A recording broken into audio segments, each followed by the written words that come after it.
Hi folks, Ryan Honeyman here from Lyft Economy. Many folks have come to us over the last 10 years and asked, how do I get more involved in creating an economy that works for the benefit of all life? They also ask, what skills and experiences do I need to help make this transition? So 3 years ago, we created something called the Next Economy MBA to help address this and similar questions. Lyft Economy's Next Economy MBA is an online course that's designed for entrepreneurs, aspiring entrepreneurs, students, recent graduates, employees, and folks who want to learn more about transformational Next Economy strategies and businesses. Join the growing alumni network of nearly 250 alumni who've gone through this program and learned essential skills and hopefully built lifelong relationships for catalyzing businesses in the emergent and regenerative economy. So we encourage you to check out our course. You can go to lyfteconomy.com/MBA. The next course, Cohort 7, starts on September 21st, 2021. So once again, go to www.lyfteconomy.com/MBA. And now, on with the show.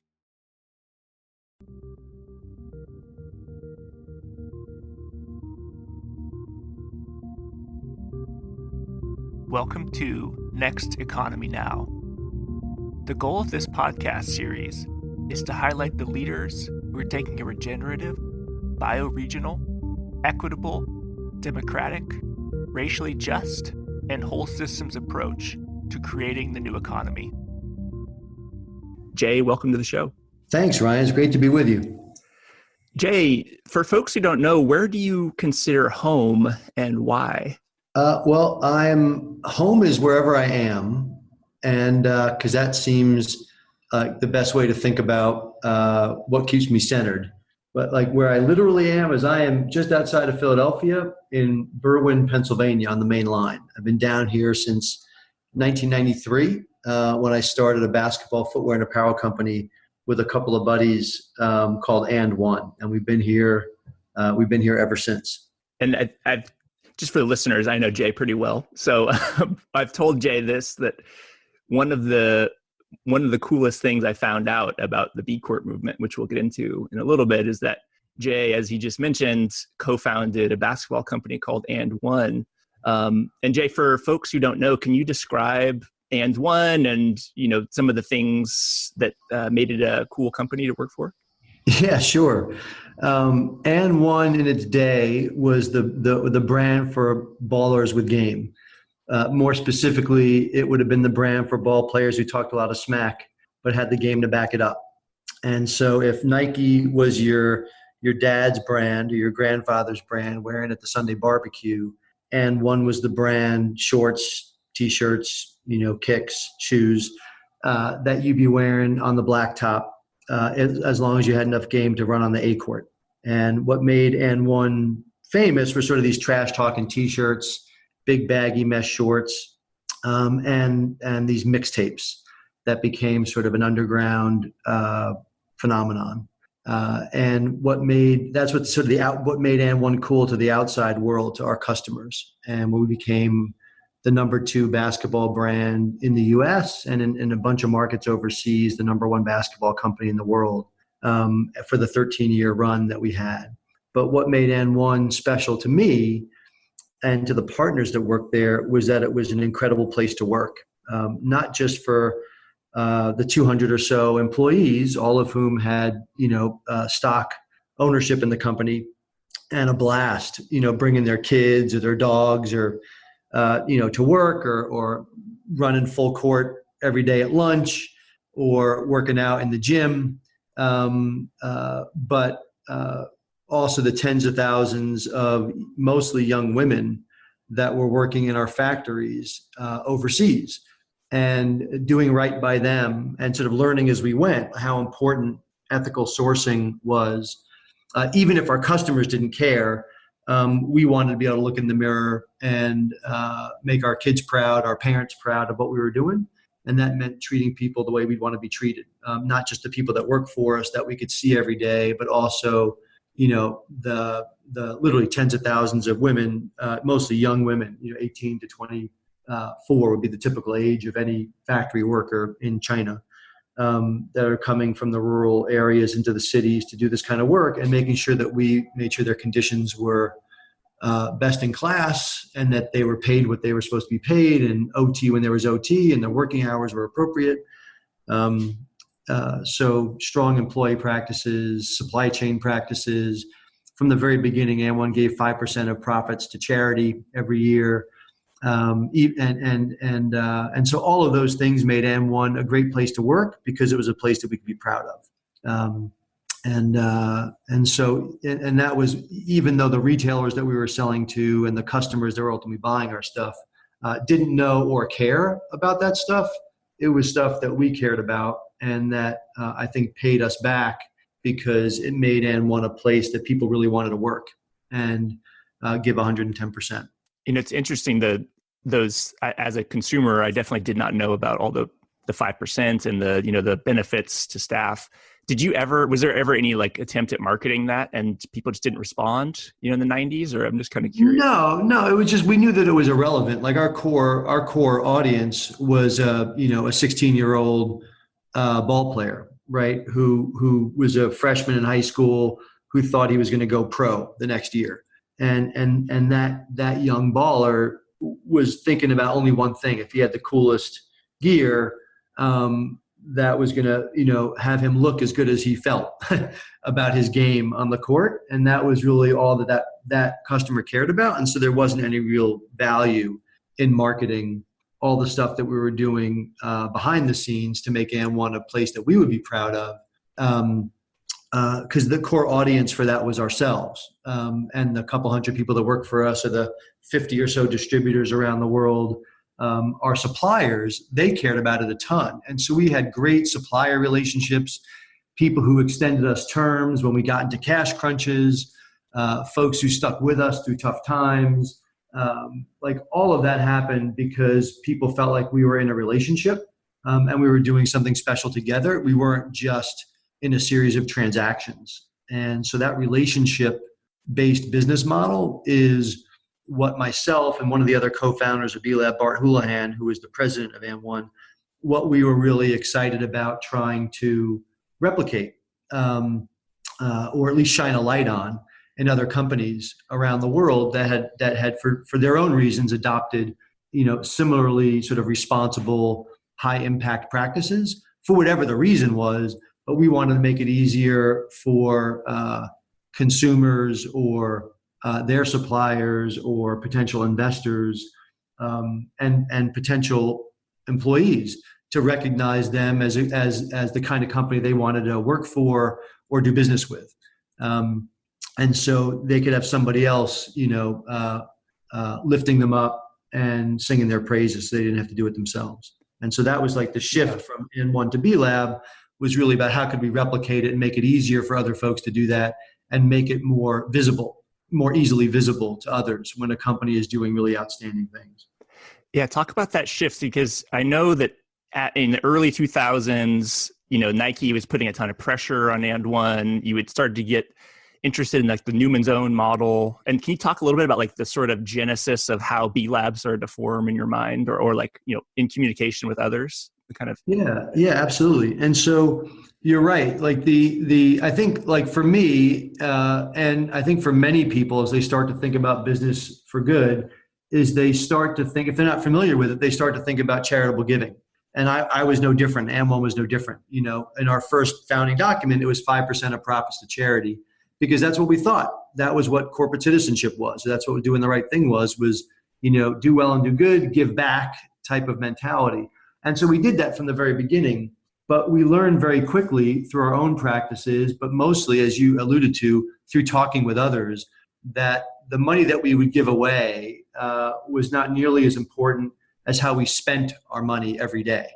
And whether it's how we spent it with our team, or how we spent it with which factories we chose to work with and what their practices were, how we helped them improve their practices, and how we would engage in other ways in the community, from including volunteerism and things like that.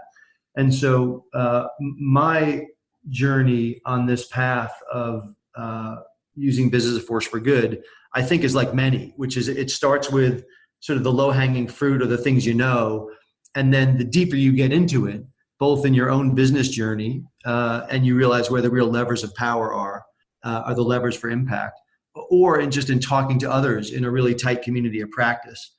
You realize all the other ways, all the other decisions that you can make every day that can make a really positive impact in the lives of others and on the planet for future generations. And that ultimately then you've got a lot of choices to make, what the B Corp movement does is basically make those choices clear to folks through that B impact assessment by asking a bunch of really good questions about worker practices, community practices, environmental practices, so that people have more peripheral vision than just the narrow thing that they might have been focused on when they first walked through the door. We help them ask those questions, then find a path for themselves as to what they think is the impact that they want to have in the world. And then the sum total of all those individual choices are the sum total of a company's positive impact in the world. And we measure that. And if a company, earns a minimum of 80 points out of an available 200 points on the B impact assessment, then they've met the first criteria for being eligible for B Corp certification, because that means the choices they've made have resulted in a very high standard of positive impact. And ultimately, what B Corps do is put a lot of the principles that people talk about, and they put them into they translate those principles into verified performance. And so we're the organization. B Lab is the nonprofit organization that helps translate those principles into performance and provides like the third-party validation so that customers, employees, investors know that it's true, and then they can more easily trust that that's the kind of company they want to do business with, invest in, or work for. And so B Lab launches 2007 or 2008, I think. We actually we launched in 2006. Oh wow! And we certified the first B Corps in 2007, in the summer of 2007, at the Bali conference, actually, out at Berkeley, at the Haas School at Berkeley. Wow, I didn't actually know that. And so this original idea of the B Corporation, this may be apocryphal, but you'll have to tell me. But was it true that what was there's sort of two aspects of the B Corp movement that I think makes it unique, or the B Corp movement. So one is the certification, like the B impact assessment that measures the whole company. And then one is the legal requirement. And I've heard the story that initially the goal was to have one thing. There was just one B Corp. There wasn't like a B benefit corp legal structure. It was just, if you become a certified B Corporation, you also make these legal changes. Was that part of the initial vision to have a... Well, the initial vision was always to create like a brand for good business, right? To sort of build collective voice and power in the marketplace. And the question was, how do we make that brand credible? And the way to make that brand credible, when we initially thought about it, it was around these performance standards. What is this company doing and how do we verify that it's doing it, around all these different dimensions. The more we talked to people, the more we realized that there was this deeper systemic issue underlying the performance issues, and that sometimes was a constraint on people being able to implement the type of practices that they wanted to, or at least to do them over time, especially as they raised outside capital. And that underlying issue was corporate law and the doctrine of shareholder primacy, which basically is the legal doctrine that says that the business is supposed to be managed in the best interest of the shareholders, which are generally interpreted as the financial interest of shareholders. And so if that's true, if that's the basic operating system of capitalism, then what we realized is there was a source code error in the operating system of capitalism.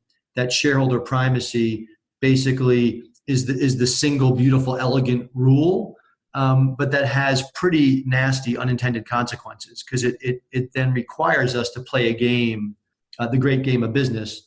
It requires us to play that game in a way that winning for me can often mean losing for others, because just playing with the basic math of return on investment is, I want to offload as many costs as I can, which means pay people less, whether that's in comp or benefits, and push environmental costs onto the commons as much as I can. Nothing beyond what's regulatorily required or statutorily required. And I also want to shrink the number of people who would benefit from it, shrink my denominator. And so that doesn't make people bad. It just means that they were playing a pretty crappy game that was rigged to only benefit few and to put burdens on the commons, right? To create private wealth at the expense of the public health. And so you're right. Our initial thinking was just to focus on the performance standards.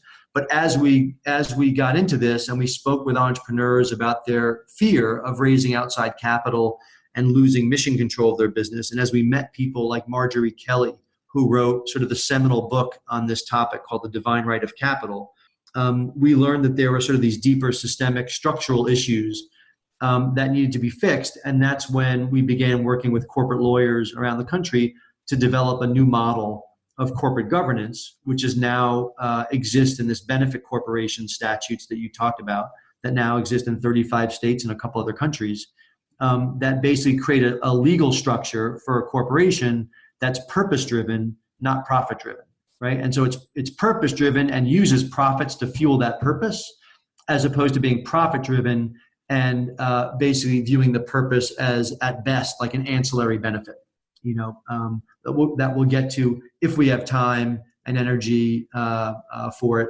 but only once everything else is taken care of. And so B Corps kind of turned that on its head and put purpose at the center of the company and bake that into the company's legal DNA so that it can scale with integrity and survive the normal life cycle of a business with new management, new leadership, and eventually new ownership, whether that's through a sale or through succession. If you could give an example, say, let's give Patagonia, why did Yvon Chouinard get in line to be California's first benefit corp? What did he see? What value did he see in that legal protection? Yeah. So what Yvon and Melinda told us was that B Corp is what helped them finally be able to go to sleep at night. And the idea was they had been looking for quite some time, both as they got older and were thinking about succession planning as to how they would make sure that the integrity of Patagonia would be maintained as they planned succession when the next generation of leadership took over. And the Benefit Corp structure created a vehicle in which they could do that. And they went through a very rigorous process with their board and some outside counsel to determine, what was at the core value? What were the core values of Patagonia that it would be institutionalized in the legal structure, and would then therefore be set up so that they, in their execution of it, would not be able to be changed. And that enabled them to say that they knew that no matter whatever happened to them personally, that Patagonia would always maintain its really rigorous environmental standards and its focus on using the power of business to create solutions to the environmental crisis. And they could bake that into their legal DNA. So it wasn't just the cool things that Melinda and Yvon talked about, but now these were the things that the board was required to consider whenever they made a decision, no matter who was holding on to the shares of the stock. And you probably already knew this, but I saw Patagonia when they're currently suing the Trump administration over the Bears Ears sort of taking back public lands. I think the second reason on their list of why they're suing was because of their benefit corp purpose. Did you know that? Yeah, I did know that. And I thought that was pretty cool. Like they were basically saying, because we're a benefit corp and because our legal obligation, no longer just a nice mission statement, but our legal obligation is to use the power of business to solve environmental problems and to be stewards of public lands. We feel it's our legal obligation to protect those public lands and to use our corporate resources and our platform to do that. And so that's the first time I'm aware of a company looking at that effectively that B Corp legal structure as a driver of, in this case, what would be considered to be like a non-core business activity, but that they all of a sudden viewed as core to their business because of how they structured their business in the benefit corp model. Like obviously, not all companies have to put stewardship of the environment as the public benefit in their benefit corp purpose clause. Some people can be focused on, creating a great place to work, or providing quality jobs for returning citizens, or addressing, other issues for low-wage workers, or enacting like a democratic workplace. Like, there's lots of different things that people put at the center of their business, and those are all beautiful things. The thing that is cool about the B Corp legal structure, the benefit corp structure, is that it makes those legally binding. It gives them legal teeth, so that as you're bringing in other outside capital, or new executive leadership shows up, those things remain at the center of the business over time. People can then change how they want to achieve that objective, but they are not free to change that objective of the business. And so B Corps effectively have flipped the relationship between ends and means, where in traditional businesses, the end is profit making. And you can do whatever you want to do, as long as it meets that objective, that end objective of making profits. For a B Corp, the end objective you get to define for yourself as what social or environmental impact you want to have in the world. And then profits are the means by which, and all your practices are the means by which you're achieving that end. So that core, like, genetic shift of putting purpose as the end of the company is like the core system design change for B Corps. I'd love to get your thoughts on, for folks who don't know, at the last year's B Corp Champions Retreat in Toronto, Jay got on stage with a special guest, John Mackey of Whole Foods. And John Mackey told a really interesting story that I don't know if you were expecting, Jay, about why he wished Whole Foods was a legal benefit corporation. Can you relate that story and like what happened with John Mackey to folks? Yeah, no, that was pretty cool. And John certainly didn't have to do that, but it was very cool of him to come up to Toronto and share this story. And as he said it, when he got on stage, it was really to pay a karmic debt to the B Corp movement, where John, in his book Conscious Capitalism, talked about B Corps, he would say a bit dismissively, and didn't really appreciate the power of that legal component. Like, always respected the performance standards and what we were doing, but wasn't really down with the program on the legal side. Felt it was unnecessary. And as he said, boy, oh boy, oh boy, I wish I'd been a B Corp. And what he was referring to was when Whole Foods got attacked by activist investors, I think it was last summer. He was in a difficult spot because he was a traditional Texas corporation, subject to traditional fiduciary duties, which meant that his duty was to maximize his return to his shareholders.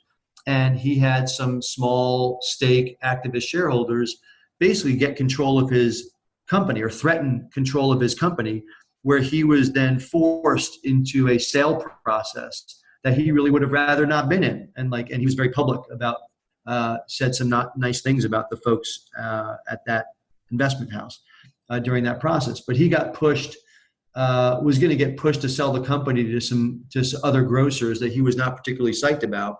And from his perspective, was very fortunate and pulled a rabbit out of a hat with his sale to Amazon.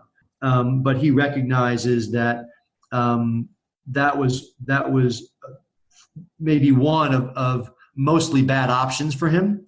And that had he been a B Corp, he might have had more flexibility and more freedom at that moment to withstand that shareholder activist pressure. And at the end of the day, he might have been able to maintain his independence. And for someone who prides that quality pretty significantly, that would have been a good thing for him to be able to do. Like, he still could have chosen to sell if he wanted to. There's nothing about B Corp that prevents you from selling for a ton of money. But if you're a B Corp, you have more choice, because you can then negotiate the sale based upon a broader set of terms than purely financial value. And you can also, it's easier to say no if you want to say no. And I think there's as John was relating the story, having that extra flexibility to withstand that pressure and preserve the option to stay independent would have been pretty attractive to him. And that's kind of why he had hoped. In retrospect, he wished that Whole Foods had been a B Corp. Obviously, they went public 30 years ago, or whatever it was, like decades ago, well before B Corp was ever around, and so that wasn't a possibility. But but he certainly wished that would exist, and that if he were doing it again, he would make his company a B Corp from the beginning. Let's talk about what a few more like the legal side, because I think it's super interesting and it's very relevant to investing and how companies scale. In terms of the Laureate Education and being the first legal benefit corp to go public, why is that important for folks who don't know? And also, have you seen or have you heard anecdotally if there's been any sort of challenges to their Sure. sort of those protections? Yeah, and so there's Laureate, there's Natura, and now Vi Natura, the body shop, and also now Danone, right? Vi, its North American subsidiary, Danone North America, are all effectively publicly traded, and none of them have had any pushback from their investors, right? The public markets investors or the securities folks or regulators on that legal structure. And if anything, what happened with Natura, which is a big multi-billion-dollar Brazilian cosmetics company, they were the first actually to incorporate this legal element into their governing documents. So they were the first ones to sort of broach this with international investors. And the investors said, look, it's sort of a non-issue. You guys have been operating this way for a while. This is Natura being Natura. We don't have any problem with it. And within a year of doing that, they then used the value of their public stock to acquire the body shop for roughly $1 billion. And so, no negative impacts on their ability to access public capital, to use the value of their public stock to do a major acquisition of an iconic company in the space. Similarly, when Laureate Education went public, Laureate is also a multi-billion-dollar higher ed services provider. They're the largest provider of higher ed services in the world. They serve about 1 million students, mostly in emerging markets around the world. And they had very mainstream private equity investors like KKR behind them, and very mainstream banks that were taking them public. And they raised about $500 million in a successful IPO, and had no pushback from those investors as when they were putting together their book or going public, raised the money and have been doing fine ever since. And then the last and most recent example would be Danone, which is the French Fortune 500 food company that owns what we in the U.S. would call Dannon yogurt, or they own Stonyfield Farms or Earthbound Farms, the greens, company that you'd see in the salad aisle of your Whole Foods or other places. Companies like Horizon or Silk or Wallaby Organic, they own a whole portfolio of brands. They acquired a U.S. company called WhiteWave. When they merged WhiteWave with Dannon or Danone North America, they became the largest, and they turned it into a benefit corporation. It became the largest benefit corporation in the world, representing about a little over 20% of Danone's global sales. They did that, zero negative reaction from Wall Street, and then their CEO, Emmanuel Faber, announced at their shareholder meeting last year that not only were they going to do that for Danone North America, but their long-term path was for Danone, the parent, to become a B Corp, to become the first Fortune 500 company to become a B Corp. And no negative effect in their stock, no reaction from shareholders other than that's consistent with what they wanted to do with their business. And given that more and more public market shareholders, big institutional shareholders, are calling for better environmental, social, and governance practices, this actually became a positive for them, which is probably what explains, I was going to say Danone was the most recent example, but now that I think about it, it's not. Right after that, the Gap announced that one of its bigger subsidiaries, Athleta, the women's athletic apparel retailer, Athleta became a certified B Corp and a registered benefit corporation. And on CNBC, I think it's CNBC with Jim Cramer, or in Bloomberg Business Week, and then in their 10Q, and on his last analyst call, the Gap CEO keeps on talking about Athleta's B Corp status and the extra credibility that he believes and that the Athleta leadership believes that gives them with their core customer. And so when Athleta announced their B Corp certification, they did these huge window displays in the front windows of all their stores all across the country that said, today Athleta became a B Corp. What's a B Corp? And then they explained what that was. And they said, as cool as that is, we're incredibly humbled by the work and to be in this great company, but we know we got a long way to go. And so now we got to go back to work, right? And that was literally like a stencil on the windows of all 200 stores across the country for the last 2 or 3 weeks, and a major subject of the analyst call for the Gap CEO. So I think what we're seeing is that Brazilian companies, UK companies, French companies, American companies, all of them are saying there's real power in making this firm commitment through the legal structure to align the interests of their business with the interests of society, and then going the extra step to actually have their performance third-party validated by B-Lab. And so not just use the legal structure to align their fiduciary duty, but also then to map their performance and make their performance transparent and verified by a third party as certified B Corps. And so one of the exciting things, Ryan, that we're seeing is an increasing number of larger corporates saying that the B Corp movement is like a North Star. They want to move in that direction. Some of them, like Danone, say, I want to become a B Corp. Others, like Banco Colombia, the third largest bank in South America, have said, look, I'm never going to be certified, but I can have tremendous impact by getting all of my lendees, right? We do big commercial banking, by getting all of my commercial banking customers to go through the B Impact assessment so we can better understand the impact that they're having, and we can encourage them to improve their scores, which improves their impact, which improves our impact as a commercial lender. So we're seeing lots of larger companies inspired by all these small giants all around the world, and saying, I want to move in that direction, and using the B Impact assessment as their management tool and using the Benefit Corp structure as their governance tool to more meaningfully and credibly use their business as a force for good. That's one of the more exciting things that I've seen happen over the last couple of years. Yeah, and the legal piece is, I think, the main reason why B Corp is not sort of like a bullshit certification, because anyone can meet, well, not anyone, but a lot of people can meet an assessment and sort of check the boxes and meet certain performance standards. But I am curious with the sort of like positives and negatives of the legal requirement. So for folks who are listening, they're all companies who are incorporated in states, at least in the US, and I imagine internationally now, that have passed Benefit Corp legislation have to actually amend their corporate documents or convert to a benefit corporation.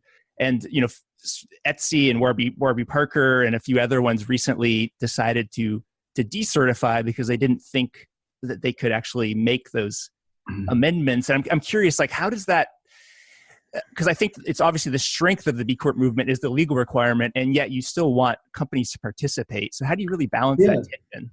I think that's a great question, Ryan. It's something that we obviously, as you can imagine, thought a lot about. And at the end of the day, the reason why B Corps are trusted and credible and therefore create value is because they meet the most rigorous standards of social and environmental performance, of public transparency, and of legal accountability.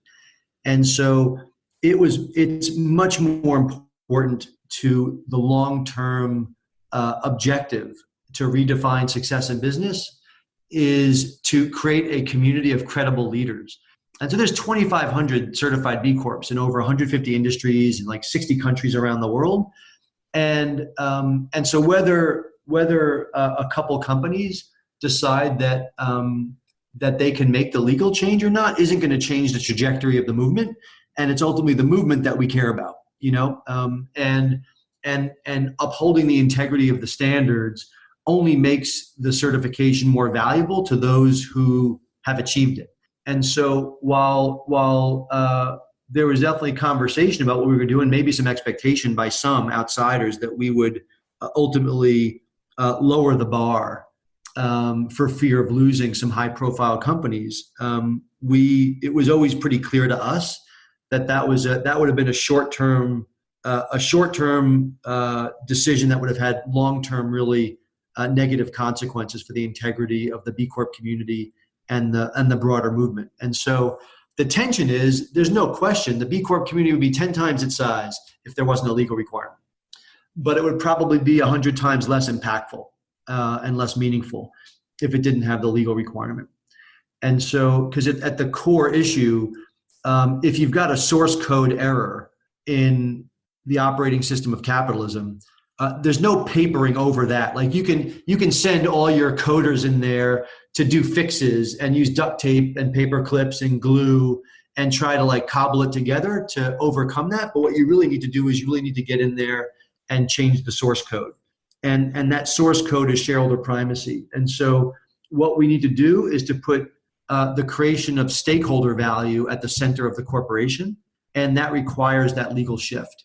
And so there are folks who have made that legal shift that have raised hundreds and hundreds of millions of dollars from every mainstream VC in Silicon Valley, in Austin, in Boulder, in New York, et cetera, who have raised hundreds of millions of dollars on the public capital markets, who are using that equity to make billion-dollar acquisitions. Like there is no question that investors are willing to put significant amounts of money into B Corps and benefit corps. Whether an individual company feels like at a particular point in their history, given other things that are going on with their businesses, that they can make that ask of their investors, that's a decision that the individual company makes, but that shouldn't drive our stewardship, VLab stewardship of the movement. Yep, I think it was the right decision, as you already know. Thanks.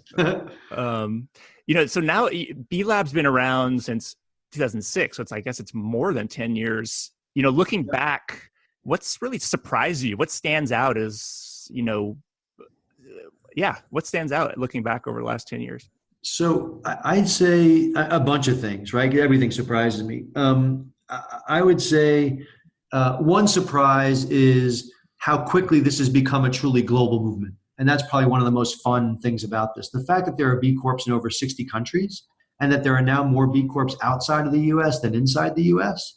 And some of the most amazing entrepreneurs that are leading the global movement from other parts of the globe, right? Both north and south, east and west. Like that's really gratifying. And to be honest, I did not think we'd be there that quickly. Another thing that's really gratifying is I also didn't think that we would have had the success with the legal piece that we've been talking about. Like that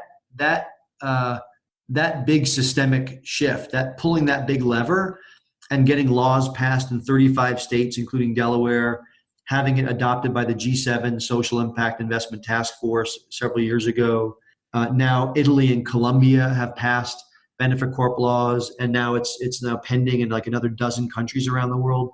The speed with which that legal innovation has taken hold, quite honestly, surprises me. And the fact that, particularly in the U.S., in an incredibly divisive political environment, the fact that we not only got the legislation passed, but in like 25 of those 35 states, it literally passed unanimously with bipartisan co-sponsors, and not just like support, but like unanimous support.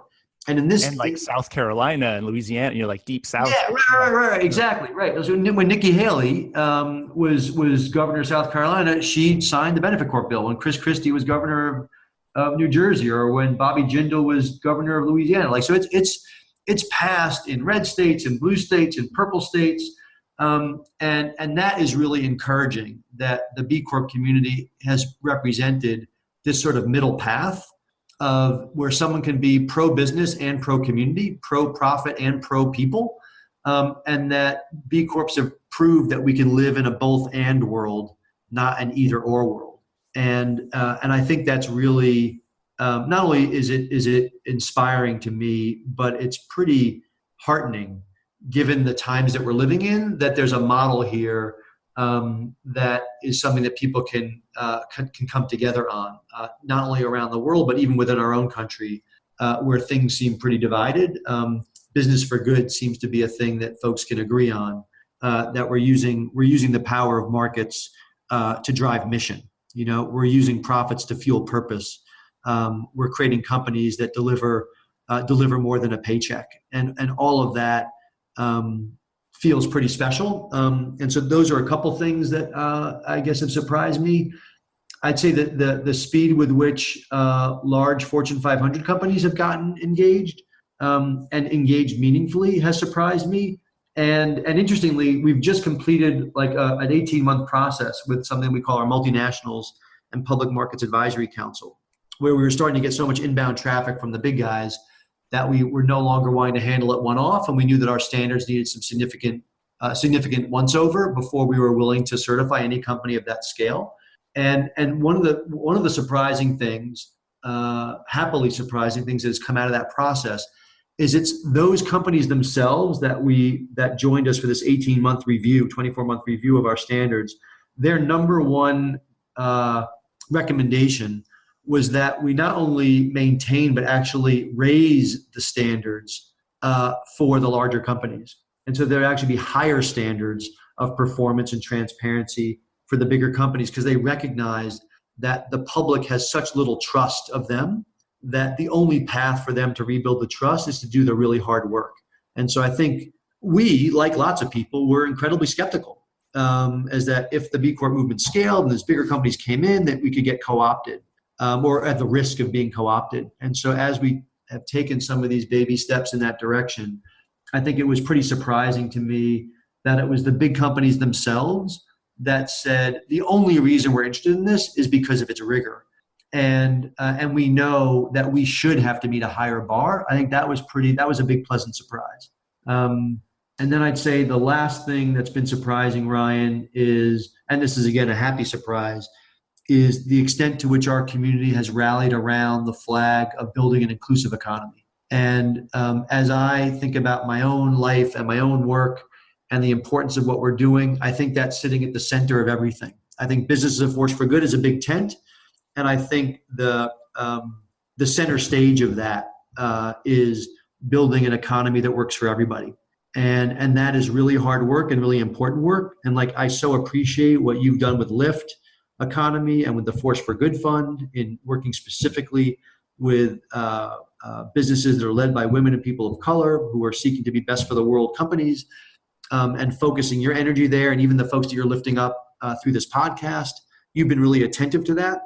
And when the B Corp community planted that flag a couple of years ago, the extent to which the B Corp community has rallied around that and adopted that as sort of our battle flag has been pretty gratifying. Because with everything going on in our country and around the world, it's very clear that the health of our society is dependent upon us building an economy that works for everybody and that recognizes the inherent, that respects the inherent dignity of every human being and creates high quality jobs as a result, that give people a chance to live into their full potential, be in right relationship with each other, and make a contribution to the world. Like that's central to what we're doing, and creating new levels of access and opportunity on that is at the center of what we're doing. And I was nervous, quite honestly, that whether that message would resonate beyond a core group of true believers. And what's been really gratifying is how widely that's been adopted, and now has become not just a one-year campaign, but the centerpiece of all of our work. So those are 3 or 4 things that over the last 10 years have stick out for me as highlights for me. Yeah, I also was very pleasantly surprised and very encouraging of that.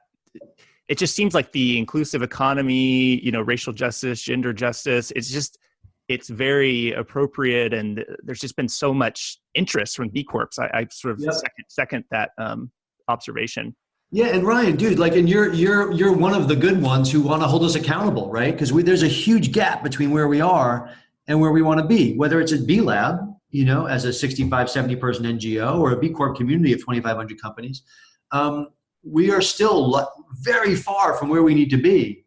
And I think the culture that we've built in our community, where we're able to have those difficult conversations with each other and say, hey, we all signed this Declaration of Interdependence that aspires that business should do no harm and benefit all, and we're trying to build an inclusive economy. How far closer are we to that goal? And if we're far away, what can we do to redouble our efforts? So I really appreciate all of us holding our own and each other's feet to the fire. And because I don't think there's much more important work. I just came back from a weekend in Charleston and in Montgomery, and visiting Brian Stevenson's Equal Justice Initiative's new the Lynching Memorial, the Memorial for Peace and Justice, and the new Legacy Museum, From Enslavement to Mass Incarceration. And it is so clear that that American capitalism and American business has been intertwined with the issue of race in a pretty negative way since the very founding of our country, and for 150 years prior. And for us to confront the truth of the role of business and the role of capitalism in creating and perpetuating racial and economic injustice only inspires me to dig deeper around the importance of building an inclusive economy and making sure that we keep that front and center. We don't have to feel blame for that. We don't have to accept blame, but I think we do have to sit here and sit in with a spirit of responsibility. That once we're aware of what that history is and what its legacy is on our economic structures, we're sitting in positions of privilege and power as business leaders that we can do something about it. And whether it's around inclusive hiring practices or supply chain practices or ownership structures or the normal sort of training and creating inclusive work environments. Like all of those things are incredibly important and all of them are necessary and they're each of our responsibilities, particularly when you look hard at the history that got us here. And so I'm sitting with that in a pretty powerful way, having literally just come back from that trip to Montgomery and that experience of really learning about the business of slavery and the business of race in our country, and then figuring out how business can be a tool for reconciliation. I mean, looking forward, I know we got a couple more minutes here. What are the top 2 to 3 things that keep you up at night about the B Corp movement? You know, when you're sitting awake at 3 a.m., are you like, I wish, like, what is this? What's going to happen with this piece? Or kind of curious about that. Yeah, it's a good question. I think that the big thing that's happening now is this tension between leadership and letting go. And I don't know if that's really artfully said, but like there's a need for we have espoused this notion of distributed leadership and a networked movement of business as a force for good, and B-Lab our nonprofit plays a unique sort of stewardship role for the B Corp community and the B economy, sitting at the center of that.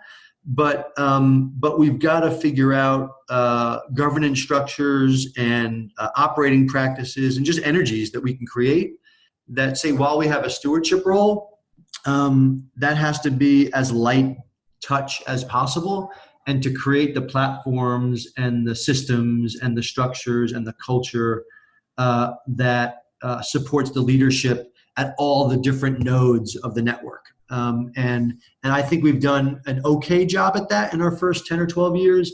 And I think that we won't get where we need to go unless we become excellent, world-class at managing, stewarding a network, as opposed to building an organization or managing a certification. Like those are like way too small for the task at hand.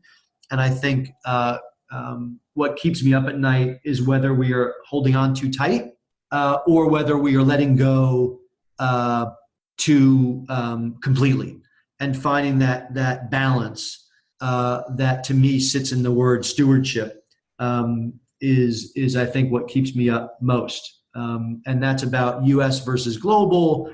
It's about three middle-aged white guys in a black, brown, and female world. It's about anyway, all kinds of dimensions that are showing up in our world right now, and I think happily so. And figuring out how to lean into that tension and play our role in our stewardship role, while allowing as much freedom and leadership and decision making to happen elsewhere, because that's the only way this thing will reach its full potential. But if it's just a free for all, then it will likely not reach its potential, because it will probably lose its center, and lose all those things, has the potential to lose all those things that give it credibility and rigor and heft, and that give it a gravitational force. And so there's a tension between being a certifying body that's focused on standards and the application of those standards, and being a movement building community. Those are very different. And right now they're both bound up in one organization. And so thinking through how we evolve the organization so that it can do both, it can play both of those roles effectively, is a big task that I think we're at the very beginning of. Yeah, I think, and especially since B-Lab itself is a nonprofit, and you're trying to promote business as a force for good, I'm wondering if there's structural constraints to that. But that's probably a longer answer than. I don't know if you have any quick thoughts on that piece. Yeah, I think one of the things that we're at the early stages of grappling with is there are lots of things, and we have both done and talked about doing various things together, or things that we've done with another B Corp around jobs board, right, called B Work, that's sort of hoping to be a central, a global magnet for job seekers looking for meaningful work. There's lots of different opportunities, people approaching us to run funds or holding companies. There's lots of sort of potential profit-making consulting companies, leadership development. There's lots of different opportunities that show up that are probably not best situated in a nonprofit organization, and also probably not best run by us. And so figuring out how to create a appropriate governance of those things where we're not creating conflicts of interest, but also creating enough opportunity where other groups can maybe take advantage of those opportunities, seize those market opportunities to build out the ecosystem of a vibrant bee economy, but have those things not have to be B-led activities, but they can be through a network of partnered organizations, some of whom might be nonprofit, some of whom may be for-profit. I think thinking all that stuff through is going to be a lot of fun and difficult. And I think that's the next 12, 24 months, I think we're going to see some significant developments in that area. So last two questions, and then we should wrap. What do you need right now? How can people help you grow this next economy? That's a great question. I think that the easiest thing is business leaders listen to their peers. And so the number one thing that any listener can do is if you're persuaded that the B Corp certification or the B economy is a place you want to be, is find one other person who you think ought to be a part of this, and be a champion in talking to them about joining us. And I'd say doing that particularly with communities that are currently and historically underrepresented in the business community generally, and therefore no differently underrepresented in the B Corp community, would be one of my highest priorities. What's interesting, Ryan, is if you look at businesses that have employees in the U.S., the B Corp community actually has 3 times as many businesses led by people of color and 6 times as many businesses led by women than in American small business generally. But it's still so pathetically small. Right. That it is it's more of a statement about how far we are as a society. And even if B Corps are sort of outpacing the norm is in such a bad place that we've got such distance to cover. And so that's sort of circling back to being a champion and talking to somebody, and specifically helping us build bridges into communities where our relationships aren't as deep, I'd say would be my number one priority over the next 24 months. And those relationships will take time to build. None of this is a quick fix, but we need to spend the time and the energy and have the patience to earn people's trust over time, so that we can build bridges, build relationships, and then build an economy together that works for everybody.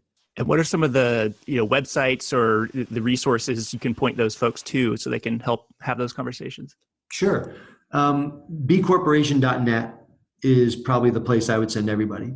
And from there, you'll be able to get to any of these other things. But if you go to bcorporation.net, you're going to learn all about the leaders of this broader movement. And you'll also be able to see other ways that you can engage in the B economy, even if certification isn't the right path for your company. There are over 45,000 businesses around the world that are using the B impact assessment as a management tool. There's over 6,000 businesses that are using the Benefit Corp legal structure as their governance tool, and there's 2,500 businesses that are certified. And so, there's a B economy that's already over 55 or whatever that is, 50,000 businesses around the world, and there's a path for everybody to be a part of this. But the place I would go to learn all about that is bcorporation.net. Well, thank you, Jay. It's been a pleasure having you on the show, and we've definitely got to have a follow-up in the next couple months or year, something like that. That'd be great, Ryan. It's always great to talk to you. Thanks a ton for your leadership, brother. Next Economy Now is a production of Lift Economy. To listen to all of our episodes, go to lifteconomy.com/podcast. That's LIFT economy.com/podcast. You can also sign up for our monthly newsletter at lifteconomy.com/newsletter. Please also rate and review our podcast on iTunes, Spotify, Stitcher, or wherever you get your podcasts. Thanks for listening.